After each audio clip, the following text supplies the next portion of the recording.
We had a baby! Everybody, this is Jackson Ryan. He is a boy, obviously. He was born on April 11th and he weighed 8 pounds, 13 ounces. He's 21 inches long. So he is a big, big boy. But we are so in love with him. He is so sweet. But everybody's doing really good. So we are actually about to get discharged. It is now Saturday.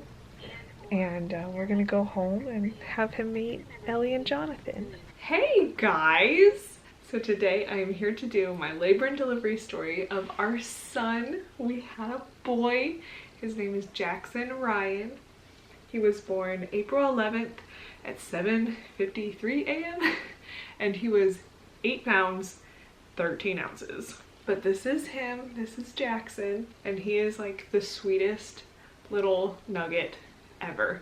Like, I mean, we have two really sweet nuggets, but I forgot how much I really love the newborn phase. So I'm sorry I haven't gotten a video up sooner. I'll go into that with my labor and delivery story, I guess.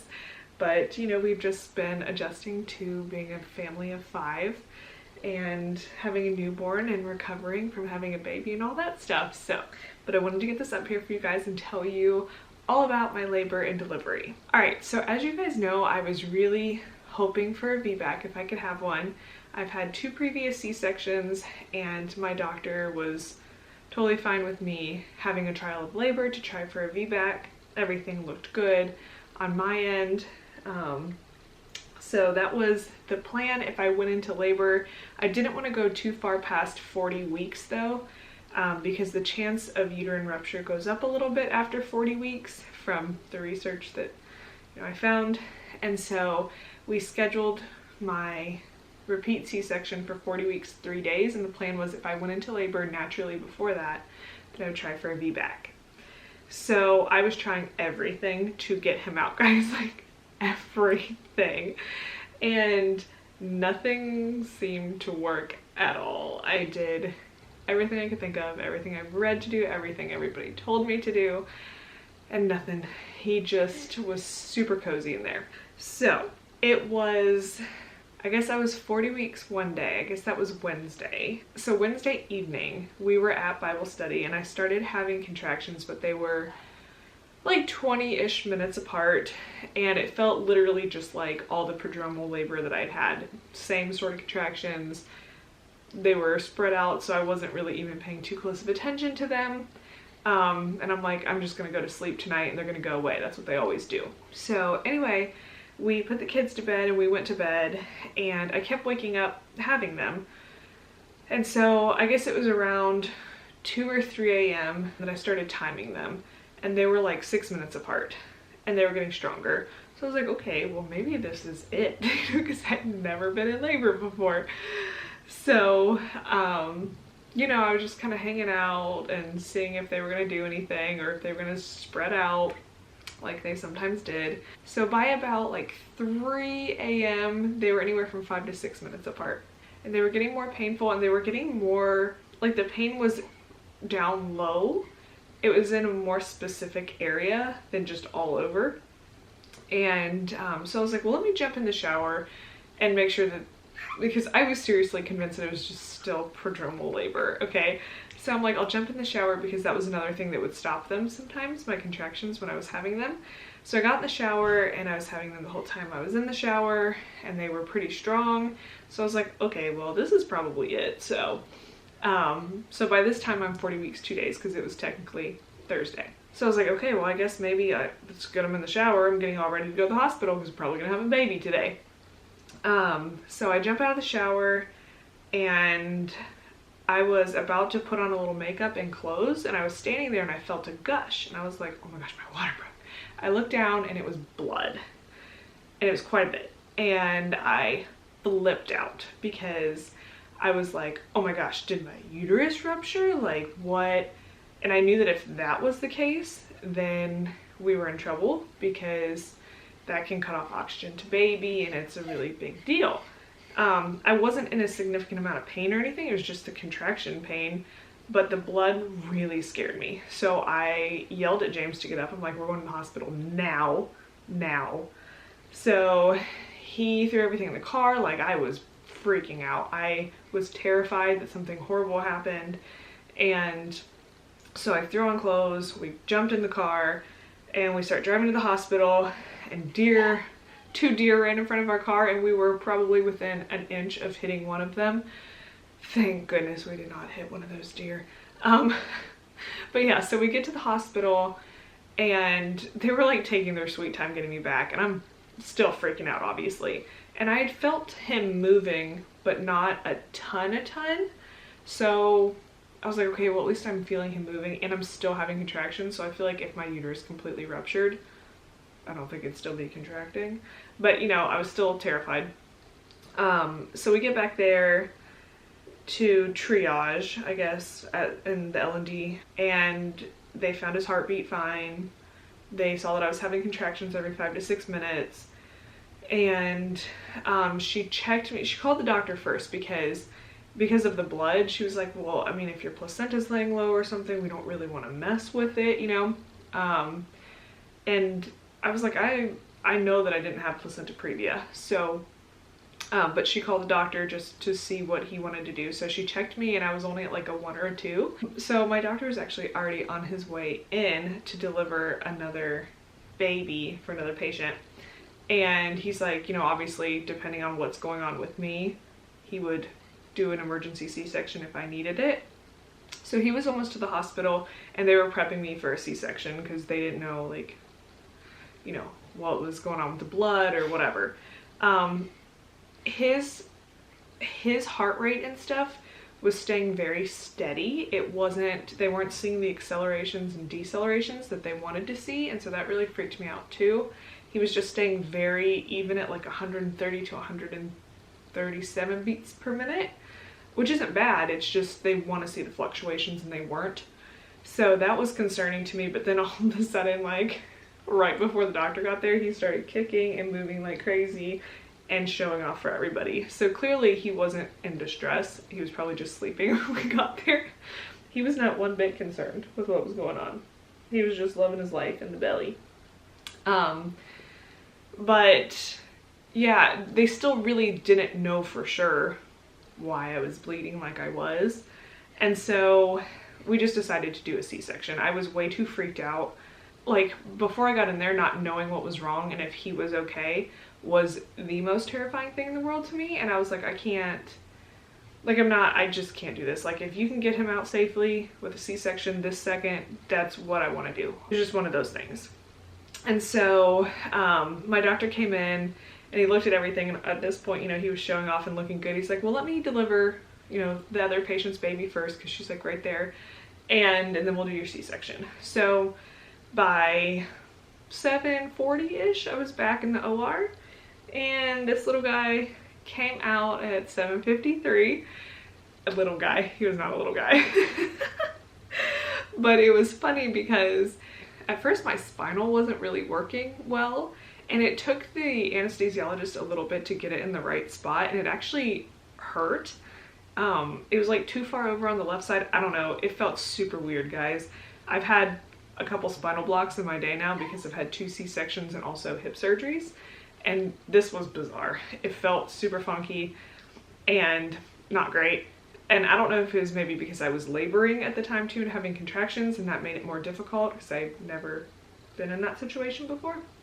But he did get it placed fine after that, but it was taking a long time to get numb, and I wasn't getting numb high enough.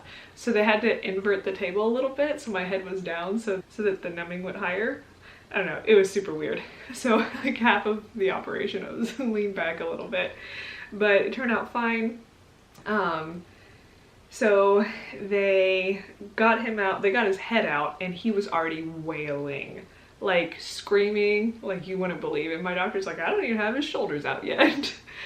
So he came out screaming, and they got him out, and James got to announce that it was a boy, and I cried. Couldn't handle it. Also, I got 0 of this on film because I was terrified going to the hospital, so I wasn't filming. I was terrified in triage, and I left my camera in the car. So none of that's on film. Sorry. But yeah, it was kind of, it could have been an emergency situation, even though it didn't end up being an emergency situation, and I just wasn't even thinking about it. So yeah, none of this is on film. And I was gonna have my friend come and take, she's a photographer, I was gonna have her take birth photos, but that plan went out the window too. So I mean, we've got nothing pretty much except for some cell phone pictures. Whatever. But yeah, so they got him out. He was looking good. Everybody laughed when they said he was 8 pounds 13 ounces because they're like, where did you put that? And I'm like, I don't know. And my doctor did say when he was in there, my uterus was fine, by the way. There was no rupture, there was no tears, there was no windows, it was totally fine. So they don't know why I was bleeding like I was. Maybe I had like a really vascular cervix, and when it was dilating, I bled. I don't know. But either way, everybody was fine, so that was good. But yeah, so after that, they got him, James took him to the other room to do some skin to skin, which he screamed the entire time he wanted to eat, and he screamed the whole like 20 something minutes that it took for them to sew me back up and get me over there so I could nurse him, which was funny. He's still kind of like that. He wants his food when he wants his food, and he'll let you know.